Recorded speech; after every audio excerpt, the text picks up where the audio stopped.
तो अभी तक हमने डिस्कस किया था 2001 में आए हुए सभी प्रश्नों को। अब हम लोग डिस्कस कर रहे हैं यूपी टीजीटी ज्योग्राफी में 2003 में आए हुए प्रश्नों को डिस्कस करेंगे। आई होप आपने अब तक की पूरी क्लास को एंजॉय किया होगा। अब हम लोग 2003 की तरफ चलेंगे, यहाँ पे ध्यान रखना। और 2003 में जो सवाल पूछे गए ज्योग्राफी के, उनमें से जो पहला क्वेश्चन है वो पहला क्वेश्चन है कि रोडेशिया का नया नाम क्या है। रोडेशिया न्यू नेम क्या है। भूगोल में बहुत सारे देश ऐसे हैं जिन देशों के आज के नाम कुछ और हैं, उनके पुराने नाम कुछ और थे। तो जिनमें से एक देश है रोडेशिया, तो अफ्रीका में पड़ता है, जिसका नया नाम आपको बताना है। तो याद रख लीजिएगा कि उसका जो नया नाम है वो हो जाएगा जिम्बाब्वे। क्या? जिम्बाब्वे। तो जिसको आज आप जिम्बाब्वे कहते हो, ध्यान रखना, जिसको आज आप जिम्बाब्वे कहते हो, किसी समय पर उसका नाम क्या हुआ करता था? तो किसी समय पर उसका नाम दक्षिणी, माफ करिएगा, रोडेशिया हुआ करता था। इसके बारे में भी मैं आपसे बात करूंगा। यहाँ पर मैंने एक लिस्ट बनाई हुई, ध्यान रखना भैया, यहाँ पर मैंने एक लिस्ट बनाई हुई है कुछ नए नाम को लेकर के और कुछ उनके पुराने नाम को लेकर के। एक बार ये भी आप नोट डाउन कर लीजिएगा। घाना का जो अभी घाना जो भी वर्तमान में नाम है, उसका जो पुराना नाम था गोल्ड कोस्ट हुआ करता था। इस बात को ध्यान रख लीजिएगा। घाना का जो पुराना नाम होता है वो क्या होता है भैया? तो वो होता है गोल्ड कोस्ट होता है। इस बात को ध्यान रख लीजिएगा, ठीक है। चलिए, सूरीनाम की बात करेंगे तो सूरीनाम का जो पुराना नाम है वो हो जाएगा डच गुयाना हो जाएगा, याद रख लीजिएगा। जिम्बाब्वे का पुराना नाम अभी हमने आपको बताया था दक्षिण रोडेशिया या रोडेशिया है। वहीं जिम्बाब्वे की जो राजधानी है उसका नाम है हरारे, और हरारे का भी पुराना नाम था सेलिसबरी, याद रखना। हरारे का भी पुराना नाम क्या था? तो सेलिसबरी जो था वो हरारे का भी पुराना नाम था। इस बात को नोट कर लीजिएगा आप सभी लोग। ताइवान का पुराना नाम फार्मोसा द्वीप हो जाएगा, याद रखना। म्यांमार का पुराना नाम बर्मा हो जाएगा।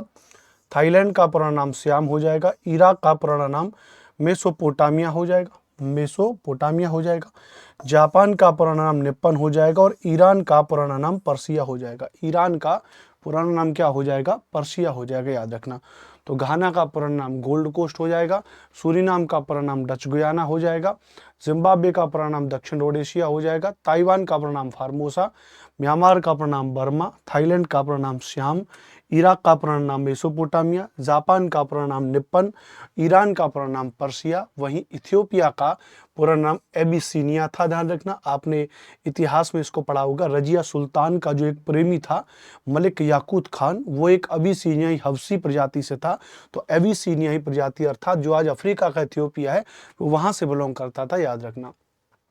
बोत्सवाना का परिणाम जो हो जाएगा वो बेचुआना लैंड हो जाएगा। जिबूती का जो परिणाम हो जाएगा फ्रेंच सोमालीलैंड, जिबूती का परिणाम हो जाएगा। जाम्बिया की बात करेंगे उत्तरी रोडेशिया हो जाएगा। मालागासी की बात करेंगे तो मेडागास्कर हो जाएगा। जावा की बात करेंगे तो सुवर्ण द्वीप हो जाएगा। मलेशिया की बात करेंगे तो मलाया हो जाएगा। बांग्लादेश की बात करेंगे तो पूर्वी पाकिस्तान। वहीं जायरे की बात करेंगे तो कांगो गणराज्य, जिसका परिणाम हो जाएगा। वहीं नीदरलैंड का पूरा नाम हॉलैंड हो जाता है। मलावी का पूरा नाम न्यासालैंड। हवाई द्वीप का पूरा नाम सैंडविच द्वीप, और कंबोडिया का पूरा नाम कंपूचिया। तो टोटल 22 देशों के मैंने आपको पुराने नाम भी साथ के साथ याद करा दिए। यदि इस प्रकार से भी अगर कोई सवाल बन जाता है तो आप उसको तुरंत हल कर लेंगे, या नहीं भी अगर सवाल बन रहा है इस प्रकार का, ये पुराना पैटर्न है क्योंकि हमने 2003 के प्रश्न को हम लोग हल कर रहे हैं। अगर ऐसा भी है कि पुराना पैटर्न वाले सवाल है तो भी आपको इनके अतिरिक्त आपको जानकारी यहाँ पे होनी चाहिए, याद रख लीजिएगा, ठीक है। चलिए अब हम लोग अगले प्रश्न की तरफ चल रहे हैं। क्वेश्चन नंबर 2 की तरफ चल रहे हैं कि निम्नलिखित में से कौन विश्व स्तरीय पर्यावरण की समस्या नहीं है पूरे ग्लोबली लेवल पर, और विच of the following is not a global environmental problem. Globally level पे देखना है तो ओजोन परत का क्षरण, डिप्लेशन ऑफ ओजोन लेयर, बिल्कुल ग्लोबल लेवल पर है। अम्लीय वर्षा ग्लोबल लेवल पर है। ग्लास हाउस इफेक्ट, जिसको हम लोग कांच ग्रह प्रभाव, या इसी को हम लोग हरित ग्रह प्रभाव भी कहते हैं, है ना, इसी को हम लोग ग्लोबल वार्मिंग भी कहते हैं। तो यह भी एक वैश्विक समस्या है। जब ये वन अवरोपण की बात करेंगे, डिफॉरेस्टेशन भी पर्यावरण के लिए एक समस्या है, लेकिन यह एक ग्लोबली समस्या नहीं है, यह एक क्षेत्रीय समस्या है।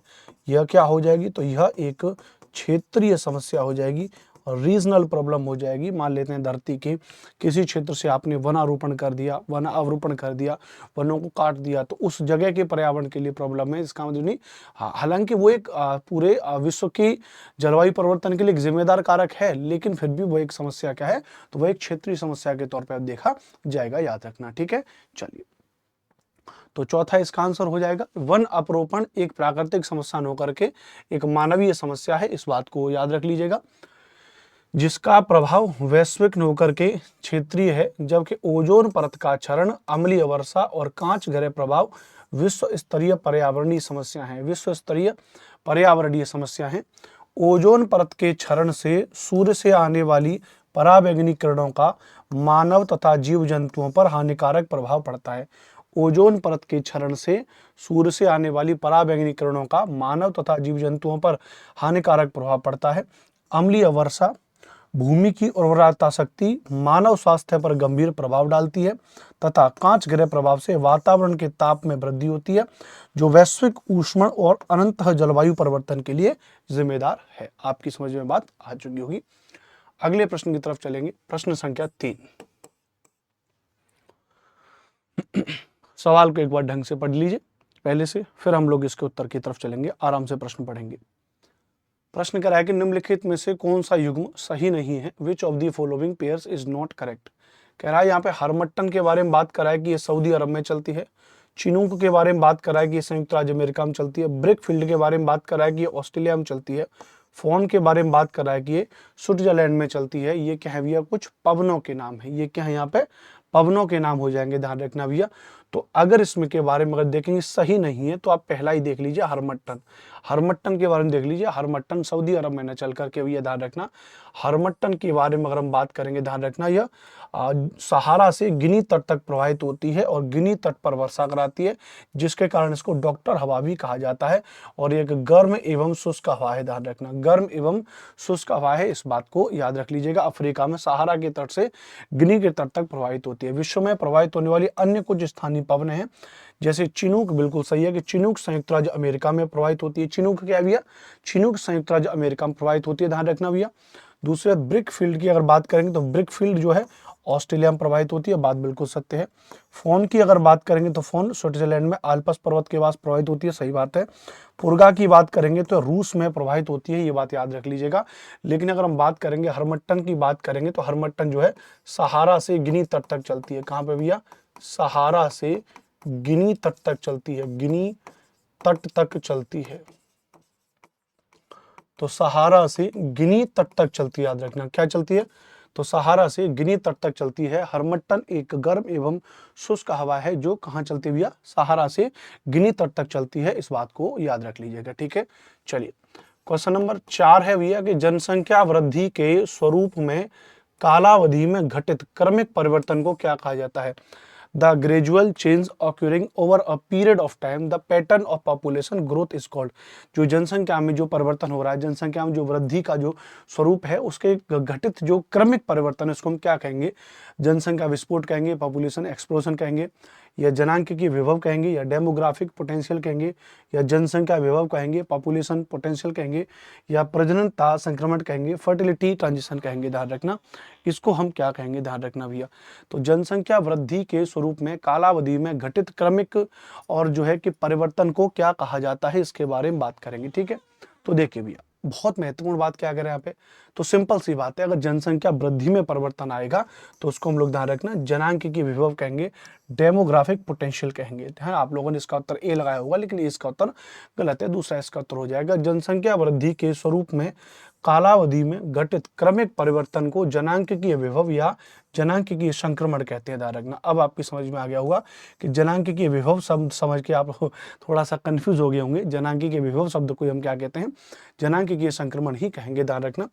आपको पता है कि जनसंख्या जो जनांकीय संक्रमण का जो सिद्धांत है वो FW नोटस्टीन तथा WF थॉम्सन के द्वारा दिया गया था। जब मैं आपको जनसांख्यिकीय संक्रमण का सिद्धांत पूरा पढ़ाऊंगा, जो हम लोग मानव भूगोल पढ़ते हैं, तो उसके अंतर्गत व्याख्या के साथ इसको पढ़ेंगे। इस सिद्धांत के अनुसार जनसंख्या वृद्धि और आर्थिक विकास के आर्थिक विकास में परस्पर संबंध पाया जाता है और प्रत्येक समाज विकास से संबंधित जनसंख्या वृद्धि के एक निश्चित स्वरूप का अनुसरण करता है, एक निश्चित स्वरूप का अनुसरण भी करता है। इस बात को याद रख लीजिएगा, ठीक है भैया। तो जनसंख्या वृद्धि के स्वरूप में कालावधि में घटित क्रमिक परिवर्तन को जनांकीय विभव या जनांकीय संक्रमण कहते हैं। आई होप आप इस बात को यहाँ पे समझ गए होंगे। आगे चलते हैं। क्वेश्चन नंबर 5 आपसे क्या करा है, प्रति इकाई कृषित भूमि के संदर्भ में व्यक्त जनसंख्या को क्या कहा जाता है भैया? प्रति इकाई कृषित भूमि के संदर्भ में व्यक्त जनसंख्या को क्या कहा जाता है? Population expressed in terms of cultivated land per unit is called. उसको हम लोग कायिक घनत्व कहेंगे, उसको हम लोग आर्थिक घनत्व कहेंगे, अंकित घनत्व कहते हैं या कृषि घनत्व कहते हैं। प्रति इकाई कृषित भूमि के संदर्भ में, प्रति इकाई कृषित भूमि के संदर्भ में व्यक्त जनसंख्या को क्या कहते हैं, ध्यान रखना। तो सही उत्तर क्या हो जाएगा? इसको हम लोग कायिक घनत्व कहेंगे। इसको हम लोग क्या कहेंगे भैया? बॉडी डेंसिटी, या इसको हम लोग क्या कहेंगे भैया? कायिक घनत्व कहेंगे। इस बात को याद रख लीजिएगा, ठीक है भैया। किसी देश की कुल कृषित भूमि, थोड़ा सा बिलर हो सकता है लेकिन मैं पढ़ के बता दे रहा हूं। किसी देश की कुल कृषित भूमि तथा उस देश की कुल जनसंख्या का अनुपात प्राप्ति इकाई कृषित भूमि को व्यक्त करता है, जिसे कायिक घनत्व भी कहते हैं। जिसको हम लोग क्या कहते हैं भैया? तो जिसको हम लोग कायिक घनत्व भी कहते हैं। कृषि में संलग्न जनसंख्या तथा कुल कृषि क्षेत्र के अनुपात को कृषि घनत्व कहते हैं, ध्यान रखना। इसको हम क्या कहेंगे? एग्रीकल्चर डेंसिटी कहेंगे। प्रति वर्ग किलोमीटर में अधिवासित जनसंख्या को जनसंख्या घनत्व कहा जाता है। तीनों पॉइंट आपके क्लियर हो गए, तीनों पॉइंट आपको यहाँ पे पता हो जाने चाहिए आपको, और ये सारी चीजें मैंने आपको पढ़ा दी, ठीक है। ये समझ है, इससे आपके अंदर एक अंडरस्टैंडिंग थॉट विकसित होगा कि किस प्रकार के सवाल परीक्षाओं में पूछे गए हैं। इससे आप धीरे धीरे तैयारी करते रहेंगे।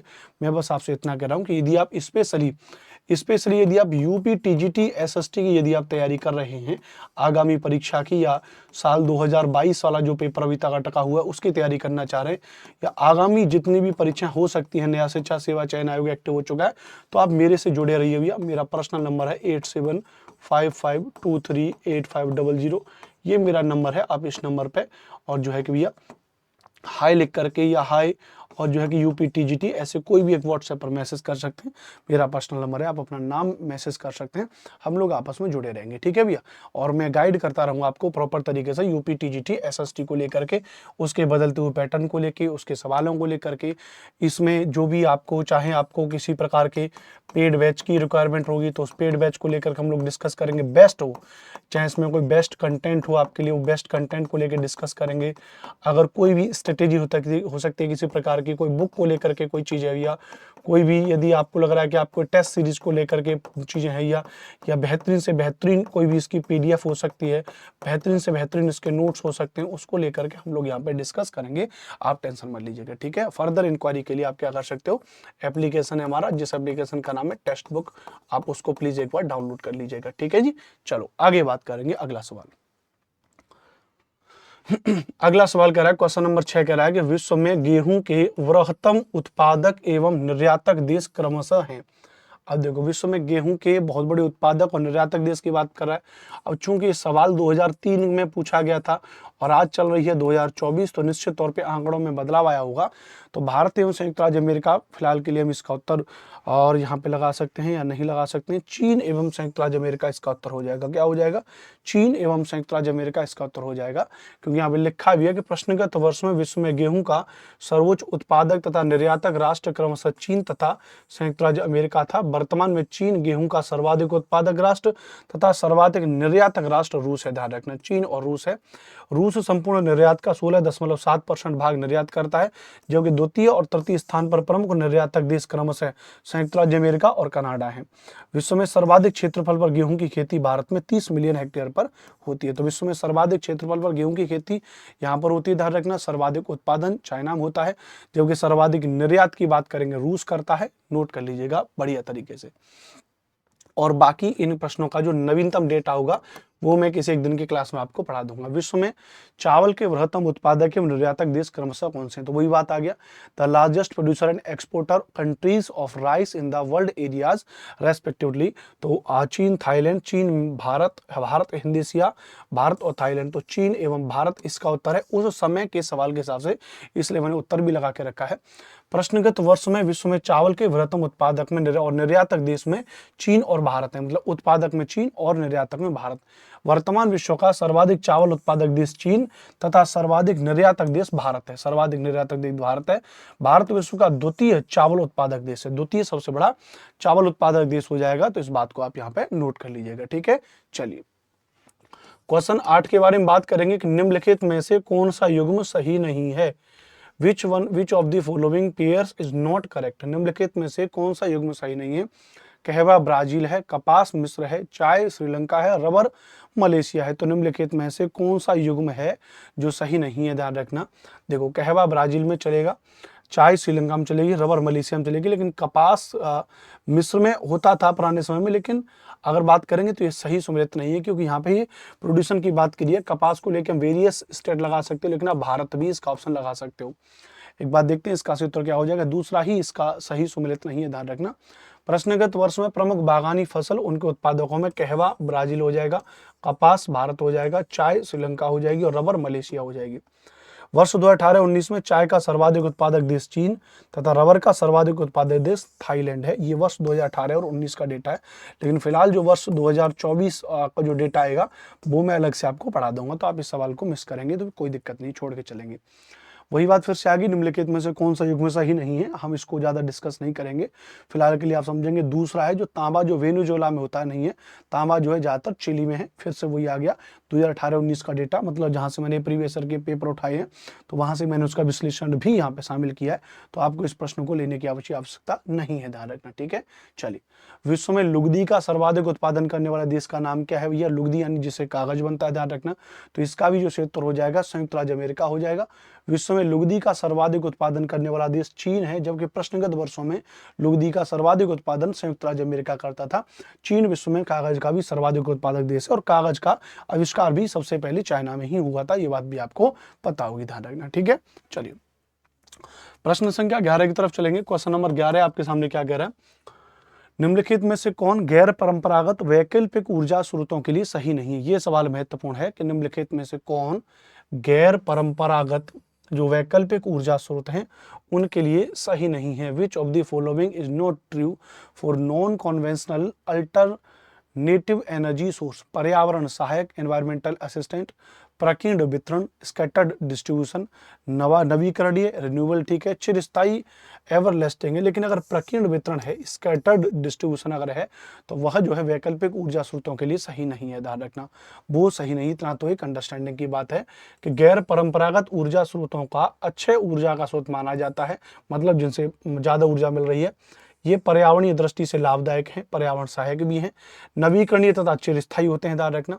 सौर ऊर्जा, वायु, पवन ऊर्जा, ज्वारीय ऊर्जा, भूतापी ऊर्जा, बायोमास आदि ऊर्जा के गैर परंपरागत स्रोत के अंतर्गत आते हैं। प्रकीर्णन एक सामान्य भौतिक प्रक्रिया है जिसमें कोई विकिरण माध्यम से किसी स्थानीय अनियमितता के कारण अपने सरल रेखीय मांग से विचलित किया जाता है। मतलब उसका अगर प्रकीर्णन हो जाएगा, स्कैटर्ड हो जाएगा, तो वो हमारे उतने काम का नहीं रहेगा, याद रखना। तो राइट ऑप्शन विल बी जो कि लाइट का जो प्रकीर्णन है, स्कैटर्ड डिस्ट्रीब्यूशन जो है, प्रकीर्ण वितरण जो है, वो गैर परंपरागत वैकल्पिक ऊर्जा स्रोतों के लिए सही नहीं हो जाएगा। Is that clear.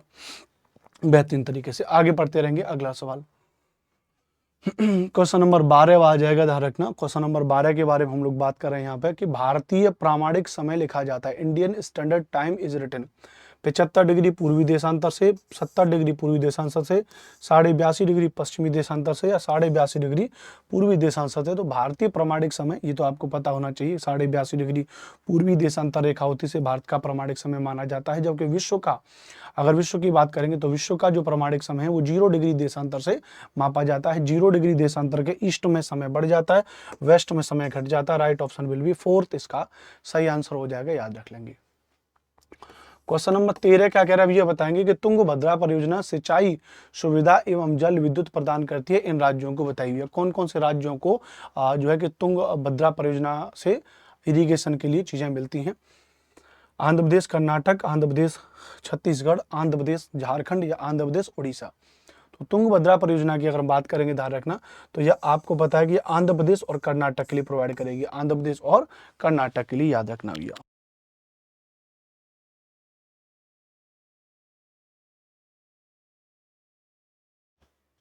Andhra Pradesh और कर्नाटक के लिए करेगी, ध्यान रखना। तुंगभद्रा परियोजना है कहां पर? तो ये तुंगभद्रा परियोजना जो है, ध्यान रखना भैया, ये कृष्णा की सहायक नदी है तुंगभद्रा, कृष्णा की सहायक नदी है तुंगभद्रा, तो वहां पर ये बनी हुई है, याद रखना, ठीक है। चलिए आगे चलेंगे। अगला क्वेश्चन आपके सामने है, क्वेश्चन नंबर 14 आपके सामने है। क्वेश्चन नंबर 14 के बारे में जवाब देना होगा। भारतवर्ष के किस प्रदेश में कोयला का सर्वाधिक सुरक्षित भंडार है? भारतवर्ष के किस प्रदेश में, भारतवर्ष के किस प्रदेश में कोयला का सर्वाधिक भंडार है? Which state of India has the largest reserves of coal? भारतवर्ष के किस प्रदेश में कोयला का सर्वाधिक सुरक्षित भंडार है भैया? तो कोयला के बारे में बात करेंगे तो पश्चिम बंगाल, मध्य प्रदेश, बिहार, तमिलनाडु, क्योंकि सवाल 2003 में पूछा गया है और इसमें एक ऑप्शन तो दे ही नहीं रखा और वो ऑप्शन है झारखंड। तो आपको पता है झारखंड में वर्तमान में सबसे ज्यादा कोयले का भंडार भी है, लेकिन 2003 में ही सवाल पूछा गया था, तब इसका उत्तर जो माना गया था, ध्यान रखना भैया, वो तमिलनाडु को माना गया था। तो प्रश्नगत वर्ष में कोयले का सर्वाधिक भंडार तमिलनाडु में था, वर्तमान में कोयले का सर्वाधिक भंडार झारखंड में है। यहाँ कोयले का कुल संचित भंडार लगभग 83.15 बिलियन टन है, 83.15 बिलियन टन है, थोड़ा बिलर है, लेकिन जो मैंने बोला है वो आपने सुन लिया होगा, ठीक है। तो प्रश्नगत समय में तो इसका उत्तर तमिलनाडु है, लेकिन आज वर्तमान में इसका उत्तर क्या हो जाएगा? झारखंड इसका सही उत्तर हो जाएगा। प्रश्न संख्या 15 के बारे में बताइए, क्या कह रहा है प्रश्न संख्या 15? निम्नलिखित में से कौन सा विकल्प भारत के 4 भीमकाय नगरों की सही जनसंख्या का आकार क्रम को प्रदर्शित करते हैं? 4 जो बड़े बड़े शहर हैं, मुंबई है, कोलकाता है, दिल्ली है, चेन्नई है। कोलकाता पहले नहीं आएगा, मुंबई का स्थान होगा। मुंबई है, कोलकाता है, दिल्ली तीसरे नंबर पर आ जाएगा, चेन्नई चौथे नंबर पर आ जाएगा। तो मुंबई, कोलकाता, दिल्ली और चेन्नई, मुंबई, कोलकाता, दिल्ली और चेन्नई जो है, ध्यान रखना, वह 4 बड़े प्रमुख शहर हैं जिसमें जनसंख्या का आकार दिखाया गया है। सबसे ज्यादा जनसंख्या मुंबई में हो जाएगी, कोलकाता में हो जाएगी, दिल्ली में हो जाएगी और चेन्नई में हो जाएगी। तो मुंबई, कोलकाता, दिल्ली, चेन्नई उस समय 2001 की जनगणना के अनुसार अगर बात करेंगे तो मुंबई में 163.6 लाख की आबादी थी, कोलकाता में 132.2 लाख की आबादी, दिल्ली में 128 लाख की आबादी और चेन्नई में 64.2 लाख की आबादी। जबकि 2011 की जनगणना के अनुसार ये बढ़ करके मुंबई में 183.9 की आबादी, दिल्ली में 163.4 लाख की आबादी, कोलकाता में 140.4 की आबादी और चेन्नई में 86.5 की आबादी। और अब अगर देखेंगे तो वर्ष 2024 की जनगणना के अनुसार टॉप 10 सिटी का जो लिस्ट आएगा तो उसके आधार पर भी चीजें आपको थोड़ा सा अपडेट करनी पड़ेंगी। इसका मतलब आप इसको भी समझ रहे हैं कि जो जनगणना जो आएगी, नई जनगणना, उसको भी आपको थोड़ा सा देखना पड़ेगा, उसको भी आपको समझना पड़ेगा। तो जनगणना का डेटा भी आपको देखना पड़ेगा, सेंसस भी आपको थोड़ा सा पढ़ना पड़ेगा, ठीक है। चलिए आगे हम बात करेंगे, क्वेश्चन नंबर 16 के बारे में बात करेंगे कि वर्ष 1991 की जनगणना के अनुसार भारत में 10 लक्षी नगरों की संख्या क्या है भैया? 10 लक्षी मतलब 10 लाख शब्द को दर्शा रहा है यहाँ पे। According to the census of 1991 the number of 10 lakh cities in India. अब 1991 का क्यों पूछा? क्योंकि सवाल 2003 में पूछा गया, ध्यान रखना। तो कभी कभी ओल्ड सवाल भी पूछा जाता था। तो उस समय की अगर बात करेंगे तो उस समय पर तो ध्यान रखना 23 थे, लेकिन अगर वर्तमान में बात करेंगे वर्ष 1991 की जनगणना के अनुसार भारत में 23 10 लक्षी थे, जबकि 2001 की जनगणना के अनुसार इनकी संख्या बढ़ करके 35 हो गई थी। वहीं 2011 की जनगणना के अनुसार इनकी संख्या 53 हो चुकी है, ध्यान रखना। और वहीं अगर बात करेंगे वर्ष 2024 की जनगणना का जब डेटा पूरी तरीके से, माफ करिएगा, 2021 की जनगणना का डेटा जब पूरी तरीके से हमारे पास आ जाएगा तब और कुछ डेटा निकलेगा, ध्यान रखना, ठीक है। चलिए, मुझे लगता है आप इससे थोड़ा सा पीछे भी जा रहे होंगे, है ना। कुछ लोग तो मतलब 2001 की जनगणना 1900 मतलब उस समय पे हम लोग, आप लोग सब रहे तो उस तरीके से एक्टिव नहीं रहे होंगे, है ना। हम लोग शायद, आप लोग उस समय पर 2001 की जनगणना की बात करेंगे उस समय पर काफी मतलब लोअर क्लास में होंगे। तो वो सारी चीजें, ठीक है। चलो आगे बात करेंगे। ये क्वेश्चन नंबर 17 महत्वपूर्ण है कि बेलाडीला छत्तीसगढ़ उत्पादन से संबंधित है। मतलब ये प्रश्न मैं आपको इसलिए करा रहा हूँ, सारे प्रश्न ईयर वाइज, कि आप इन प्रश्नों से एक अनुमान लगा पाएंगे कि किस तरीके से पढ़ाई करनी है, कितना कंटेंट आपके पास है, कितनी थ्योरी आपने पढ़ रखी है। जब तक आप थ्योरी को ढंग से नहीं पढ़ोगे पेपर पास नहीं होगा। कभी भी पेपर प्रश्नों को रट करके पास नहीं होता है, हमेशा पेपर पास होता है प्रीवियस ईयर के पेपर में आए हुए प्रश्नों को देख करके, उसे समझ विकसित करके कि ये ऐसे सवाल आ रहे हैं और इन टॉपिक पर आधारित मुझे थ्योरी पढ़नी है। थ्योरी को ढंग से पढ़ने से पेपर पास होता है, ध्यान रखना भैया। पेपर की प्रैक्टिस तब की जाती है जब आपने पहले थ्योरी पढ़ रखी हो। प्रीवियस ईयर के क्वेश्चन तब लगाए जाते हैं जब आपने पहले थ्योरी पढ़ रखी हो। टेस्ट सीरीज तब लगाई जाती है जब आपने पहले से थ्योरी पढ़ रखी हो। तो बेलाडीला की अगर बात करेंगे, आपको पता है भैया कि यह लॉ एस्क के लिए फेमस है, बेलाडीला की खान, ध्यान रखना, ठीक है। चलो निम्नलिखित में से कौन सा युग्म सही नहीं है, इसके बारे में क्वेश्चन 18 के बारे में कह रहा है। पंजाब हिमालय सिंधु नदी पर है, कुमायूं हिमालय सतलज नदी, नेपाल हिमालय काली नदी, असम हिमालय ब्रह्मपुत्र नदी।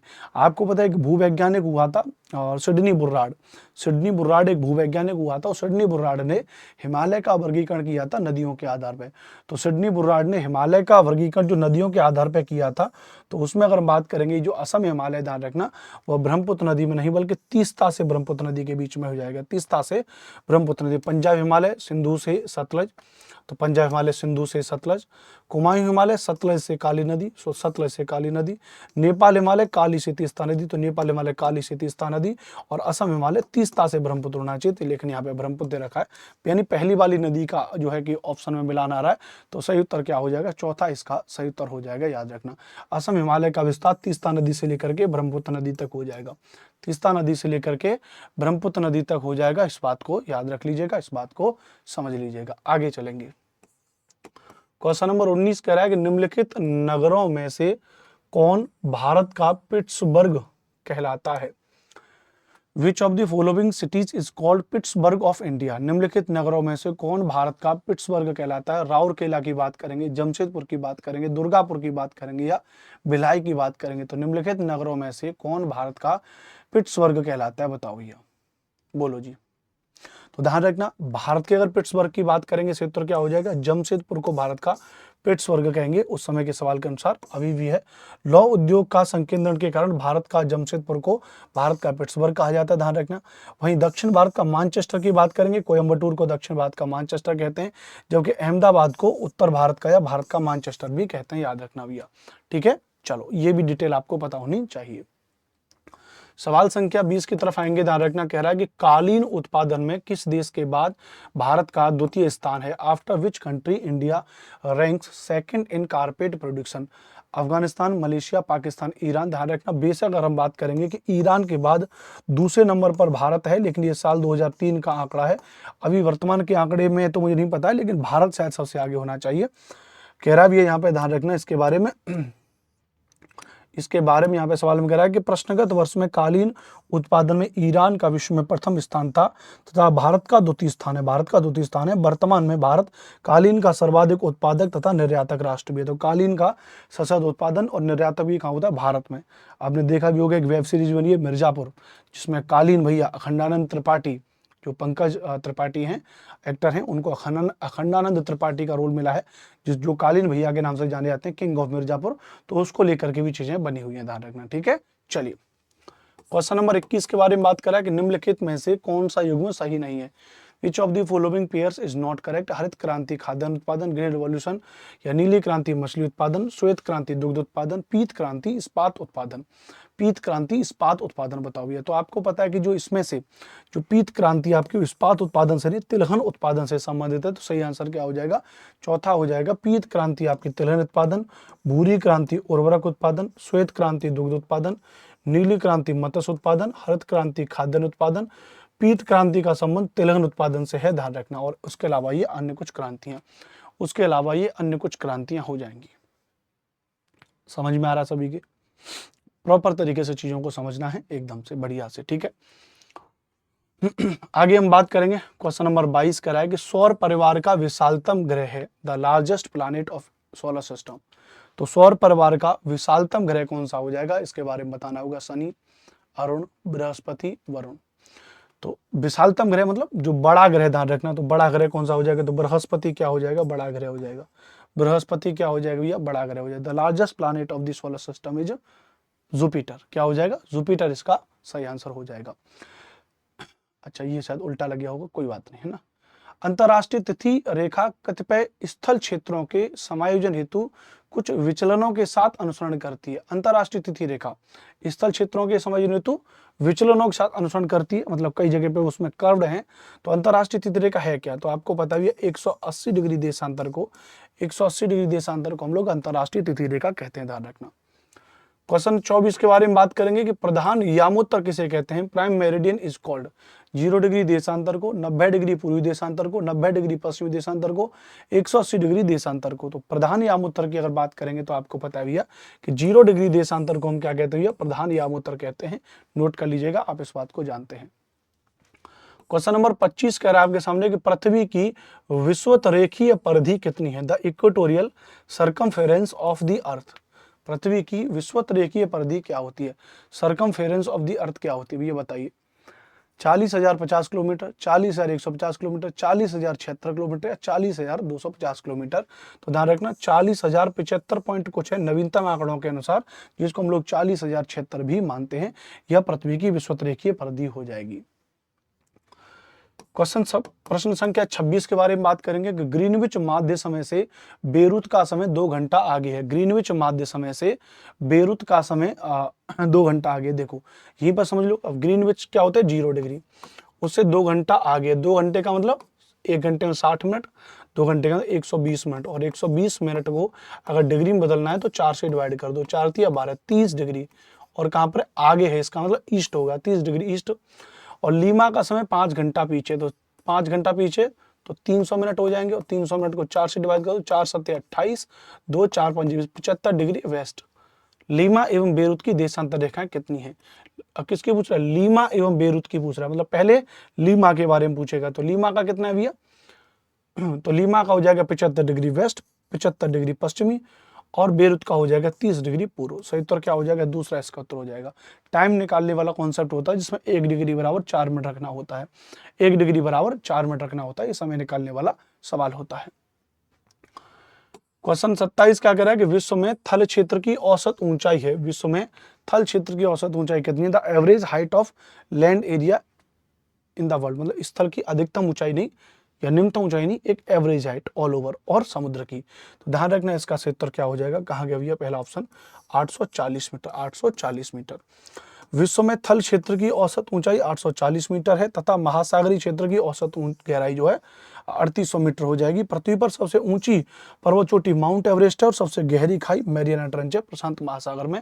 ये बात आपको यहाँ पे पता होनी चाहिए। ठीक है, चलो प्रश्न संख्या 28 के बारे में बात करेंगे कि भूगणित एवं भूभौतिकी के अंतर्गत के अंतरराष्ट्रीय संघ के अनुसार according to the international union of geomathematics and geophysics the average thickness of earth is crust. Crust mantle core sial sima nife आपने पढ़ा होगा, तो ये 32 किलोमीटर बताता है। कितना बताता है? इसके अकॉर्डिंग 32 किलोमीटर हो जाएगी क्रस्ट की मोटाई, ध्यान रखना। ठीक है, चलो भूगणित एवं भूभौतिकी अंतरराष्ट्रीय संघ IUGG के अनुसार international union of geomathematics and Jio physics के अकॉर्डिंग पृथ्वी के क्रस्ट की मोटाई, औसत मोटाई 32 किलोमीटर हो जाएगी। कितनी हो जाएगी? 32 किलोमीटर। ठीक है भैया, भूगणित एवं भूभौतिकी के अंतरराष्ट्रीय संघ के अनुसार। ठीक है, याद रख लेना इसको। आगे चलेंगे। क्वेश्चन नंबर 29 आपसे कह रहा है कि निम्नलिखित में से कौन टर्शियरी युग में निर्मित अल्पाइन पर्वत नहीं है? Which of the following is not an alpine mountain formed in the tertiary era? तो टर्सरी युग में निर्मित अल्पाइन पर्वत नहीं है। यूरोप में अल्पस, एशिया में अरावली, अफ्रीका में एटलस, दक्षिण अमेरिका में एंडीज। तो निम्नलिखित में से कौन टर्सरी युग में निर्मित अल्पाइन पर्वत नहीं है? ध्यान रखना। तो अल्पाइन पर्वत की बात करेंगे, देखो अगर हम बात करेंगे एशिया में अरावली की, अगर बात करेंगे आल्पस, एटलस और एंडीज को अगर छोड़ दें तो ये क्या हो जाएगा भैया? यही इसका उत्तर हो जाएगा। क्यों? एशिया महाद्वीप के भारत में अवस्थित अरावली पर्वत श्रेणी विश्व की सर्वाधिक प्राचीन पर्वत श्रेणी है। ध्यान रखना, विश्व की सर्वाधिक प्राचीन पर्वत श्रेणी है। इसका निर्माण प्री कैम्ब्रियन काल में हुआ है, जबकि अशेष अन्य का निर्माण अल्पाइन कालीन में हुआ है। ध्यान रखना, जबकि इसका निर्माण प्री कैम्ब्रियन काल में हुआ है। ध्यान रखना भैया। ठीक है भैया, चलिए तो इसका निर्माण प्री कैम्ब्रियन काल में हुआ। अरावली का निर्माण कब होगा भैया? तो अरावली का निर्माण याद रखना भैया प्री कैम्ब्रियन काल में हुआ है। प्री कैम्ब्रियन काल में हुआ है। किसमें हुआ है? तो प्री कैम्ब्रियन काल में हुआ है, याद रख लीजिएगा। अगला सवाल है क्वेश्चन नंबर 3 करे सुएस के अनुसार। सुएस एक भूवैज्ञानिक हुए, ध्यान रखना, जिन्होंने पृथ्वी की आंतरिक संरचना पर बहुत ज्यादा काम किया है। सुएस के अनुसार भूपटल की ऊपरी परत को क्या कहते हैं? भूपटल की ऊपरी परत को क्या कहते हैं? तो श्याल, सीमा, नीफे के बारे में मैंने आपको बताया था, वो इनके द्वारा दिया गया, ये ध्यान रखना। तो श्याल, सीमा, नीफे का कॉन्सेप्ट और जो ध्यान रखना वैज्ञानिक सुएस के द्वारा ही दिया गया है। ठीक है भैया, किसके द्वारा दिया गया? वैज्ञानिक सुएस के द्वारा। ठीक है, तो ऑस्ट्रियन भूगर्भविद सुएस ने पृथ्वी की आंतरिक संरचना को इसमें उपलब्ध तत्वों की बाहुल्यता के आधार पर 3 परतों में विभाजित किया गया। पहली परत है श्याल, दूसरी परत है सीमा, तीसरी परत है निफे। श्याल को सिलिका और एल्यूमिनियम, सिलिका और मैग्नीशियम, निकेल और फेरियम के आधार पर बांटा गया। और ये कहाँ के? ऑस्ट्रियन है, ध्यान रखना, ऑस्ट्रेलिया के रहने वाले हैं भूगर्भविद सुएस, ध्यान रखना। ओके जी, क्लियर है?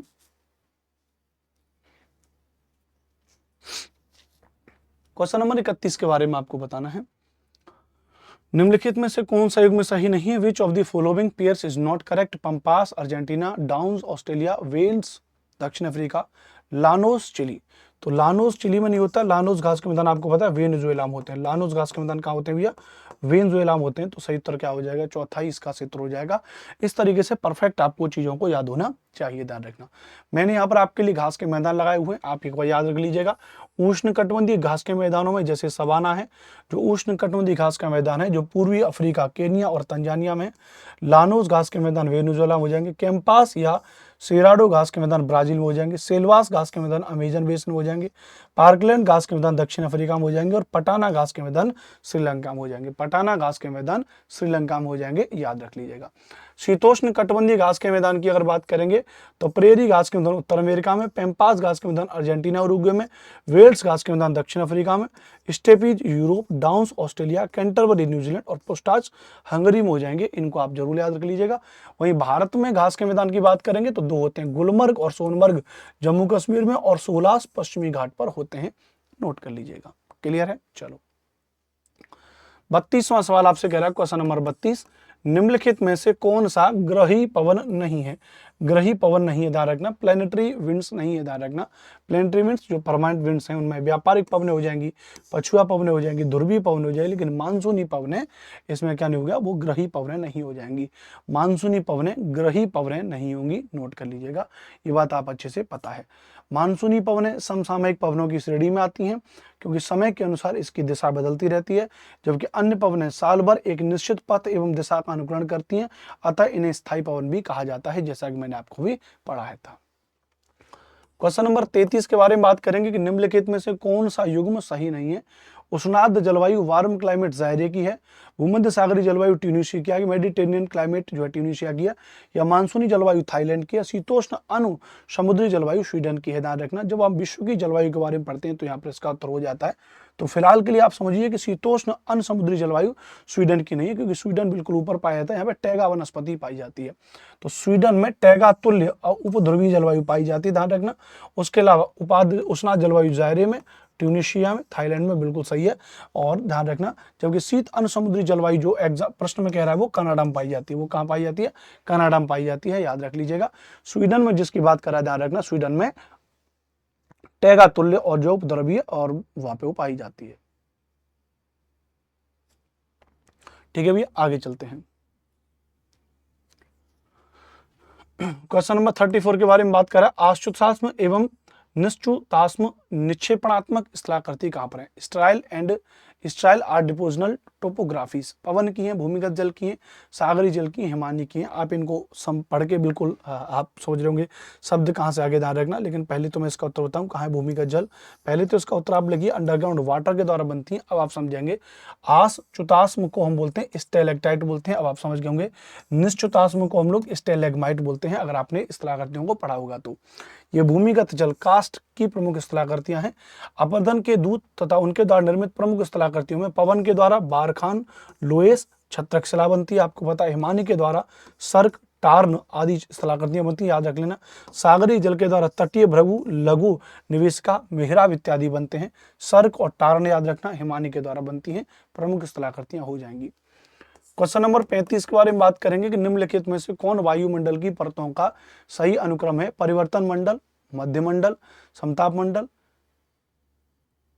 ठीक है, परिवर्तन मंडल, मध्यमंडल तो आएगा ही नहीं, दूसरा गया परिवर्तन मंडल, समताप मंडल, मध्यमंडल, ताप मंडल। परिवर्तन मंडल तो होगा नहीं, परिवर्तन मंडल, मध्यमंडल, समताप मंडल। पहले समताप आएगा, तो परिवर्तन मंडल, समताप मंडल, मध्य मंडल और ताप मंडल। तीसरा इसका ऑप्शन क्या हो जाएगा? सही हो जाएगा। क्षोभ मंडल को ही परिवर्तन मंडल कहा गया है।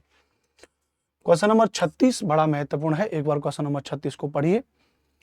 क्वेश्चन नंबर 36 कह रहा है कि वेगनर का महाद्वीप विस्थापन का सिद्धांत, वेगनर का महाद्वीप विस्थापन का सिद्धांत संबंधित है। Wegener's theory of continental displacement is related to महाद्वीप एवं महासागरों की उत्पत्ति से, भूकंप एवं ज्वालामुखी की उत्पत्ति से, पर्वत एवं पठारों की उत्पत्ति से, भूकंप एवं ज्वालामुखी के वितरण से। तो आपको पता है वेगनर ने महाद्वीप एवं महासागरों की उत्पत्ति को लेकर के बात कही थी। वैगनर ने महाद्वीप और महासागरों की उत्पत्ति को लेकर के बात की थी। पेंजिया और पैंथलासा को लेकर के भी उन्होंने बात की थी, आपको पता होना चाहिए। क्वेश्चन नंबर 37 कह रहा है महासागरीय तल के उच्चावच मंडलों में सर्वाधिक विस्तार है। महासागरीय तल के उच्चावच मंडलों में सर्वाधिक विस्तार किनका हो जाएगा? तो महाद्वीपीय मग्न तट का, महासागरीय मग्न ढाल का, गहन सागरीय मैदान का, या महासागरीय गर्त का। ध्यान रखना। तो सही उत्तर क्या हो जाएगा? महासागरीय मैदान जितने भी होते हैं उनका विस्तार सबसे ज्यादा है। जब हम आपको महासागरों की संरचना नामक टॉपिक पढ़ाएंगे तो वहां पर इसको डिटेल में आपको पढ़ाया जाएगा। फिलहाल के लिए समझ लीजिए महासागरीय मग्न तट 7.5% है, 8.5% है, 76.9% है। ध्यान रखना 5.9%, और महासागरीय गर्त 1 से 2% है। समुद्र के सबसे गहरे भाग कहाँ पाए जाते हैं? वही महासागरीय गहरे मैदान जो है, ध्यान रखना सबसे ज्यादा कहाँ पाए जाएंगे भैया? तो ये प्रशांत महासागर में सबसे ज्यादा पाए जाएंगे, याद रख लीजिएगा। आगे इसके बारे में पढ़ाऊंगा, ठीक है। चलो, परिप्रशांत महासागरीय पेटी वितरण से संबंधित है। Peri pacific ocean belt is related to distribution. परिप्रशांत महासागरीय पेटी याद आ गया होगा, रिंग्स ऑफ फायर जिसको कहते हैं, अग्निवलय कहते हैं। किससे संबंधित है? भूकंप से रिलेटेड है सबसे ज्यादा। किससे रिलेटेड है भैया? भूकंप से रिलेटेड है। क्वेश्चन नंबर 40 आपसे कह रहा है कि विषुवत रेखा के निकट स्थान विशेष पर ज्वार भाटा के समय में क्या अंतर होता है? तो ज्वार भाटा के समय में आपको पता है ज्वार भाटा 12 घंटे 26 मिनट लगते हैं 2 बार ज्वार भाटा आने में, और जबकि इंग्लैंड के साउथहैम्पटन में दिन में 4 बार ज्वार भाटा आता है, जो एक अपवाद स्वरूप है, ध्यान रखना। क्वेश्चन नंबर 41, इंग्लैंड में से निम्नलिखित में से पश्मीना प्रजाति से संबंधित है। Which of the following is related to pashmina? तो पश्मीना क्या है? एक भेड़ की प्रजाति, इससे कीमती ऊन वगैरह मिलती है, बहुत ही गर्म ऊन मिलती है। जम्मू कश्मीर या लद्दाख में इसका पालन होता है भारत में।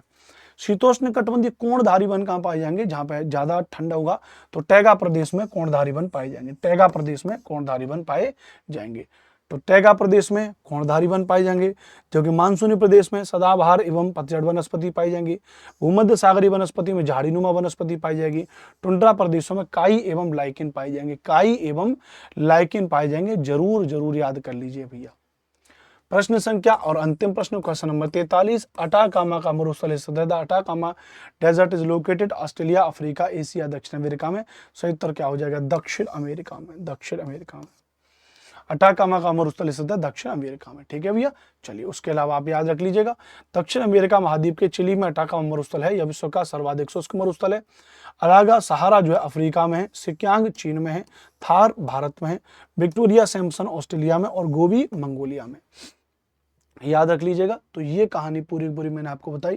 तो आज की क्लास में हमने यानी अब तक की हमने यहाँ पे डिस्कस किया 2003 के बारे में। अब इसी से आगे हम लोग नेक्स्ट के बारे में डिस्कस करेंगे। नेक्स्ट जो हम डिस्कस करने वाले हैं, एक बार मैं आपको चेक करके बताऊं कि अगला जो हमारा पेपर है जिसको हमको डिस्कस करना है, वो अगला पेपर हमारे पास कौन सा है। तो 2001-2003 को डिस्कस करने के बाद जो अगला आपका पेपर हुआ है वो आपका 2004 में हुआ। तो अब हम लोग 2004 को डिस्कस करेंगे। मैं इसकी पीपीटी लगा लेता हूँ 2004 वाले की।